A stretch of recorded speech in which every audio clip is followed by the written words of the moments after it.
Hi friends, welcome to Foxify media. അപ്പം ഇന്ന് നമ്മ കളങ്കാവൽ എന്നുള്ള പടം ഇന്ന് കണ്ടു. ഇന്ന് റിലീസ് ആയുള്ളൂ. പോയി കണ്ടു, ഇഷ്ടായി. കുറെ നേരത്തേക്ക് ഞാൻ അതിൻ്റെ ഒരു മൂഡിലായിരുന്നു. പിന്നെ കുറെ പേര് തേച്ചൊട്ടിക്കണുണ്ട്, വലിച്ചു കീറണുണ്ട്, അങ്ങനെയാണ് ഇങ്ങനെയാണ്, ലാഗാണ്, മറ്റതാണ് മറിച്ചതാണ്, പടം കൊള്ളൂല, ഉറങ്ങി, തിയേറ്ററിൽ ഇരുന്ന് ഉറങ്ങി എന്നൊക്കെ പറയണവന്മാരോട് എനിക്ക് പറയാനുള്ളത്, നിങ്ങളൊന്നും മലയാള സിനിമയെ കാണാൻ പോരുത്. നിങ്ങളൊക്കെ ശാപങ്ങളാണ്. കാരണം മലയാള സിനിമയില് കളങ്കാവൽ ഇന്ന് ഞാൻ കണ്ടതിൽ എനിക്ക് മനസ്സിലായത്, മമ്മൂട്ടീനെ അന്യൻ സിനിമയില് പ്രകാശ് രാജ് പറയൂലേ, രജനിയെ പാത്രക്കെ, കമലിനെ പാത്രക്കെ, മറ്റേ ഉന്നമാതിരി ഒരു നടികനെ പാത്തതേ ഇല്ലേ. മമ്മൂട്ടിയുടെ പല രീതിയിലുള്ള ഗെറ്റപ്പുകൾ നമ്മൾ കണ്ടിട്ടുണ്ടെങ്കിലും വില്ലനായിട്ട് പുള്ളി തകർത്ത്. അതായത് മമ്മൂട്ടി വില്ലനായിട്ട് എന്തൊക്കെ ചെയ്തേക്കണേ പടത്തിന്. ഞാൻ കളങ്കാവലിന്റെ ഇൻട്രോ പറയാം. അതായത് സ്പോയിലറൊന്നും തേങ്ങയൊന്നുമല്ല കേട്ടത്. ധൈര്യമായിട്ട് പോയി കണ്ടോ, നല്ല പടമാണ്. ഔട്ട് ഓഫ് 10 ഞാൻ കണ്ണടച്ച് കൊടുക്കും 9. ഔട്ട് ഓഫ് 10 9 ഔട്ട് ഓഫ് 10 കൊടുക്കാം. നമുക്ക് കണ്ണടച്ച് കൊടുക്കാം. കാരണം അത്ര നല്ല പടമാണ്. നല്ല മേക്കിങ്ങും, വിനായകൻ സൂപ്പറായിട്ടുണ്ട്, മമ്മൂട്ടി പൊളിച്ച്. പടത്തിന്റെ എഴുതി കാണിക്കല് മുതൽ ഞാൻ ഇങ്ങനെ ത്രില്ലടിച്ചിരിക്കുകയായിരുന്നു. കാരണം പുള്ളീനെ നമുക്ക് കാണണമല്ലോ. നമ്മൾ ഈ ഒരു വലിയ ഹൈപ്പൊക്കെ പ്രതീക്ഷിച്ച് നമ്മൾ ചെന്നിട്ട് നമ്മൾ വെറുതെ ഒന്നുമില്ല പറയാൻ, കാണാനൊന്നുമില്ല എന്ന് പറഞ്ഞ പോയതല്ല. എടുത്തേക്കണ മേക്കിംഗ് സൈഡ്, മമ്മൂട്ടി കമ്പനി വെറുതെ ഒന്നും അങ്ങോട്ട് ഇൻവെസ്റ്റ് ചെയ്തിട്ട് ഒരു പടം ഇറക്കിയ നല്ലത്. വ്യക്തമായിട്ട് അവർക്കറിയാം എങ്ങനെയുള്ള പടങ്ങളാണ് പുള്ളി ചെയ്യാമെന്നും. അപ്പൊ സെലക്റ്റീവായിട്ട് പുള്ളി നല്ല പടങ്ങൾ എടുക്കണമെന്നാണ് എൻ്റെ ഒരു കാഴ്ചപ്പാടിൽ എനിക്ക് തോന്നിയതിട്ടാ. അതായത് കളങ്കാവൽ നല്ല സിനിമയാണ്. ഒരു ഇൻവെസ്റ്റിഗേഷൻ സസ്പെൻസ് ത്രില്ലർ. അതായത് എനിക്ക് തോന്നി വിനായകനും മമ്മൂട്ടിയും ഏകദേശം ഒരു തരത്തിൽ പറഞ്ഞാൽ ഇവർ തമ്മിൽ കുറെ കുറെ മാച്ചിങ് ആയിട്ടുള്ള കുറെ സാധനങ്ങളുണ്ട്. രണ്ടും സൈക്കോസ് തന്നെയാണ്, രണ്ടും. എനിക്ക് അങ്ങനെയാണ് തോന്നിയത്. അത് നിങ്ങൾക്ക് ഈ പടം കാണുമ്പോൾ മനസ്സിലാവും. പിന്നെ ഇതൊരു പഴയ കാലഘട്ടമാണ് കാണിക്കുന്നത്. അതായത് ടച്ച് ഫോണും അത്രയൊന്നും ഇല്ല, അത്രയും ഭയങ്കര സെറ്റപ്പ് ഒന്നും അല്ലാത്തൊരു കാലഘട്ടത്തിലുള്ള ഒരു കഥയാണ്. അപ്പൊ അത് അങ്ങനത്തെ രീതിയിൽ കണ്ടു കഴിഞ്ഞാൽ കുഴപ്പമില്ല. പിന്നെ ലാഗ് എന്ന് പറയാനായിട്ട്, ഒരു ഇന്റർവെല്ലില് വരെ നമ്മൾ ഇങ്ങനെ ശ്വാസം അടക്കി പിടിച്ചെന്നിരിക്കാന്ന് പറയില്ലേ, ഇന്റർവെല്ലിൽ ഇവര് ഒരു ട്വിസ്റ്റാണ്. അതായത് ഇന്റർവെൽ ഒരു സസ്പെൻസ് ട്വിസ്റ്റിലാണ് ഇവിടെ നിർത്തുന്നത്. അപ്പൊ ഇന്റർവെല്ല് കഴിഞ്ഞിട്ടാണ് ഞാൻ ഈ പറഞ്ഞ ഇത്തിരി നെഗറ്റീവ് എനിക്ക് പറയാനുണ്ടെങ്കിൽ, കുറച്ച് നെഗറ്റീവ് എനിക്ക് പറയാനുണ്ടെങ്കിൽ, ഞാൻ ആ പറയുന്ന നെഗറ്റീവ് ഇന്റർവെല്ല് കഴിഞ്ഞിട്ടുള്ള നെഗറ്റീവ് പറയുള്ളൂ. കാരണം ഒരു കുട്ടിക്ക് ഒന്ന് വലിഞ്ഞു പോകുന്ന പോലെ, അല്ലെങ്കിൽ കുറച്ചൊന്ന് നമുക്ക് എന്താണ് ഇത്രയ്ക്കും ശരിക്കും റിയാലിറ്റിയിൽ അത്തരമൊരു സിറ്റുവേഷനിലൊക്കെ, അല്ലെങ്കിൽ അങ്ങനത്തെ ഒരു ആളെയൊക്കെ ഒരു പോലീസ് ഇൻവെസ്റ്റിഗേഷൻ ചെയ്യുമ്പോൾ, അല്ലെങ്കിൽ ഒരു ഉദ്യോഗസ്ഥൻ ഒരു കേസ് അന്വേഷിക്കുമ്പോഴൊക്കെ ഉണ്ടാവുന്ന ലാഗ് എന്ന് പറയുന്നത്, അത് നമുക്ക് സഹിക്കാവുന്ന ലാഗേ ഉള്ളൂ പടത്തിന്. അതായത് ഭയങ്കരമായ, ഇത് ഒരു തരത്തിലും നമുക്ക് സഹിച്ചിരിക്കാൻ പറ്റാത്ത അത്രയും മോശമാണ് അങ്ങനെയൊന്നും നമുക്ക് പറയാൻ പറ്റുന്നില്ല. ഒരു തരത്തിലും സഹിക്കാൻ പറ്റാത്ത അത്രയും വധമൊന്നും ചെയ്തു വെച്ചിട്ടൊന്നുമില്ല. പറഞ്ഞുണ്ടാക്കണ നാറികളൊക്കെ. ഞാൻ പറഞ്ഞിട്ട് കാര്യമില്ല. പറഞ്ഞുണ്ടാക്കണവര് പറഞ്ഞുണ്ടാക്കട്ടെ. ഏത് പടം വന്നാലും അതിനെ വധമാണ്, കൊലപാതകമാണ്, നാട്ടുകാർക്ക് കാണാൻ പറ്റില്ല, കാശ് പോയി, എന്റെ കയ്യിൽ നിന്ന് കാശ് പോയത് മിച്ചം എന്നൊക്കെ പറഞ്ഞ് അതിനെ അങ്ങനെ വീഡിയോ ഇടണവന്മാരാണ് ഭൂരിഭാഗം പേരും. ഞാൻ പറയണേ, ഫാമിലി ആയിട്ട് പോയി കണ്ടോ.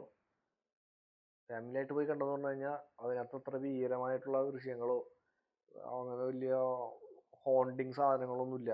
നമുക്ക് വീട്ടിലേക്ക് കൊണ്ടുവരാൻ കുറെ നെഗറ്റീവുകളൊന്നുമില്ല. വളരെ നീറ്റായിട്ട്, വളരെ എന്താ പറയാ, സൂപ്പറായിട്ട് എടുത്തിട്ടുണ്ട്. നല്ല മേക്കിങ്, നല്ല സൗണ്ട് മിക്സിങ്, നല്ല ആംബിയൻസ് ഉണ്ട്, ക്യാമറ ആംഗിളും കുഴപ്പമില്ല. വിനായകനായാലും മമ്മൂട്ടി ആയാലും മികച്ച പ്രകടനം കാഴ്ചവെച്ചിട്ടുണ്ട്. തൽക്കാലം ഇത്രയും പറഞ്ഞ് ഞാൻ നിർത്തിയാണ്. കളങ്കാവൽ പോയി കണ്ടിട്ട് പൈസ നഷ്ടം വന്നു പറയണമാരോട് ഒരു സിനിമക്കും പോകരുതെന്നേ എനിക്ക് പറയാനുള്ളൂ. അതായത് ഒരു സിനിമയും കാണരുത് നിങ്ങൾ. കാരണം നിങ്ങൾക്ക് ഏത് സിനിമ ഉണ്ടായാലും പൈസ നഷ്ടമായിട്ട് തോന്നും.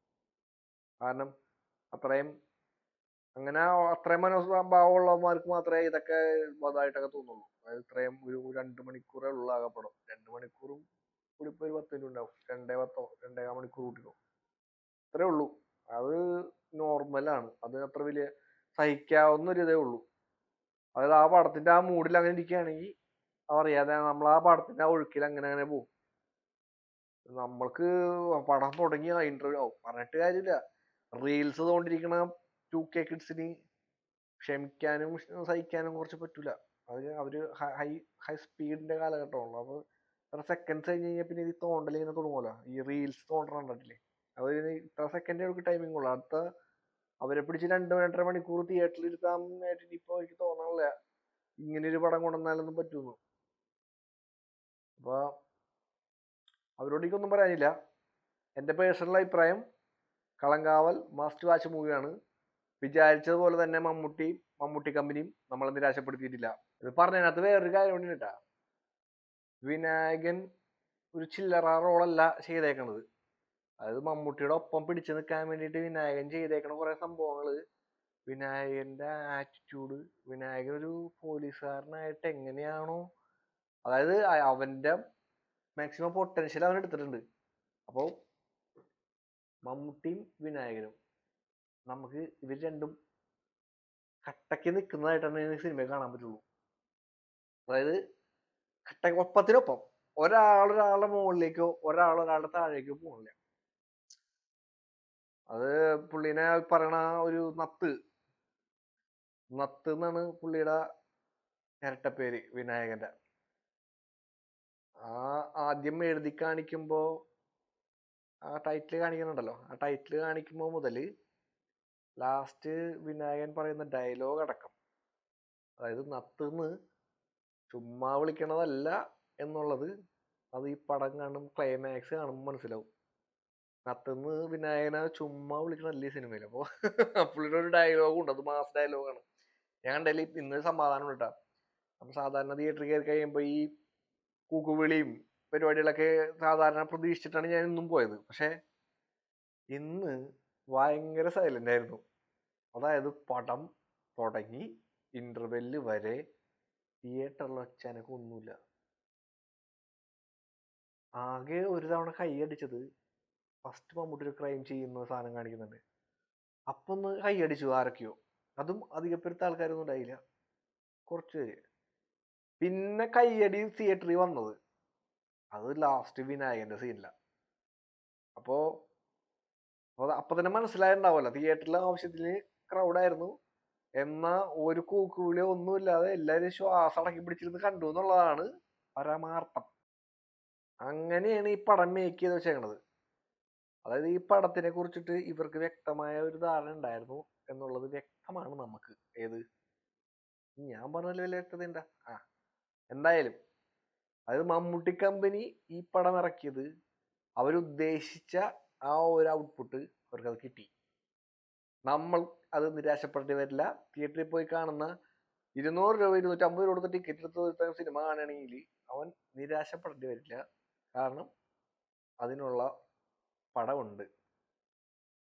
അതായത് നമ്മൾ ഇതുവരെ കാണാത്തൊരു ജേണർ, ഇതുവരെ കാണാത്തൊരു മമ്മൂക്ക.